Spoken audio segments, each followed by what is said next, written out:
On en parle depuis lundi, parce que l'info est sortie lundi, évidemment, puisque le président de la République est parti lundi au Maroc, et dans ses valises, avec lui, il y a une centaine de personnes, je ne sais pas combien exactement, 110, 120. Bien, il y a Yacine Bellatar, Yacine Bellatar, ça fait du bruit, et Elisabeth Lévy va nous dire pourquoi ça fait du bruit. Yacine Bellatar qui répond à la polémique. C'est la nouveauté, oui. N'est-ce pas? C'est la nouveauté. Il fallait une nouveauté ce matin. C'est la nouveauté. Dites-moi, Benjamin. Il répond aux critiques, Yacine Bellatar. Donc, oui. Présence surprise au sein de la délégation française au Maroc, donc aux côtés d'Emmanuel Macron. L'image en a choqué quelques-uns, cette image voilà, de Yacine Bellatar, humoriste controversé, en jogging, saluant le roi du Maroc. Très con. Alors, je dis humoriste franco-marocain controversé, alors pour plusieurs raisons, notamment parce qu'il a été condamné l'an dernier à 4 mois de prison avec sursis pour menace de mort sur les personnes dans le monde du spectacle. Et puis il est par ailleurs accusé de proximité avec l'islam radical. Tollé à droite, notamment le patron du RN, Jordan Bardella, qui écrit comment ce prétendu humoriste condamné pour menace de mort, proche des antisémites du CCIF, peut-il être présent à un voyage de cette importance en compagnie du président de la République? Polémique donc, que faisait-il au Maroc? Que fait-il au Maroc? Eh bien, Yacine Bellatar a répondu à cette question hier sur BFM. Pour que la presse internationale m'appelle pour me dire c'est quoi le problème, on a l'impression qu'il s'est passé quelque chose de grave.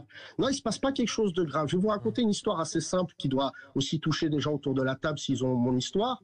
Il y a 50 ans, jour pour jour, mon père est arrivé en France en provenance du Maroc. Vous imaginez ma fierté pour moi de revenir au Maroc avec un avion avec écrit dessus République française et de réussir à concilier l'histoire des deux pays qui m'ont forgé. Je reviens avec le président de mon pays dans un pays où il y a mon roi. Vous imaginez pour moi comment cette page est magnifique à écrire. Alors, bon, réaction de l'Élysée. Ouais. L'Élysée a réagi.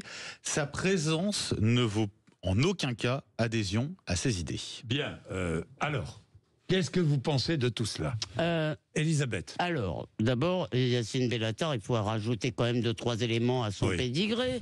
C'est lui qui a dissuadé le président d'aller manifester contre l'antisémitisme. Il lui a dit attention, les banlieues vont péter si vous faites ça ou si tu fais ça. Je ne sais pas s'il se vous voit ou s'il se tutoie. Oui. C'est aussi lui qui avait expliqué, qui avait conduit Emmanuel Macron à dire que, vous savez, c'était au moment du rapport Borloo là, sur la rénovation des quartiers politiques de la ville. Et Emmanuel Macron avait dit oui, ça ne doit pas être deux mâles blancs, un mâle blanc qui explique à un autre comment on rénove les quartiers. Cette brillante formule raciste lui avait été soufflée par l'excellent Yacine Bellatar. Et je passe sur ces menaces de mort et j'ajoute que comme humoriste, je ne le trouve pas drôle, mais c'est très personnel. Mais moi, ce que je voudrais vous dire, c'est que c'est un voyage très important.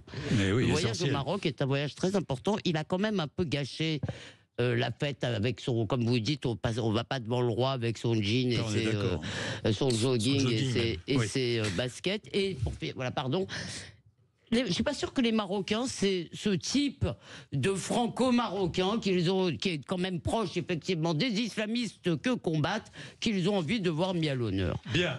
Qu'est-ce que vous en pensez, vous, Maxime Liénot? Non, mais ce qui m'amuse toujours, si vous voulez, c'est maintenant qu'il y a une fausse gêne et à l'Élysée et dans certains ministres, comme dans l'entourage du ministre Sébastien Lecornu, dont on a aperçu sur une vidéo qu'il allait l'enlacer, et puis tout d'un coup, qui nous dit ah mais je le connais pas, c'est la première fois que je le côtoie, etc. C'est-à-dire qu'il y a une gêne. C'est-à-dire que moi, quand je connais pas quelqu'un, je l'enlace rarement de cette façon, mais peut-être que les politiques ont une façon de rencontrer pour la première fois que je ne maîtrise pas, ça peut arriver.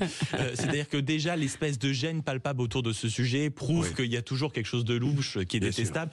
Et ensuite, pardon, mais c'est révélateur de la légèreté qu'on aperçoit d'Emmanuel Macron depuis toujours quant à ses fréquentations. Ça a été Alexandre Benalla au début, ça a été parce que maintenant, il y a aussi... Le fond du problème est là.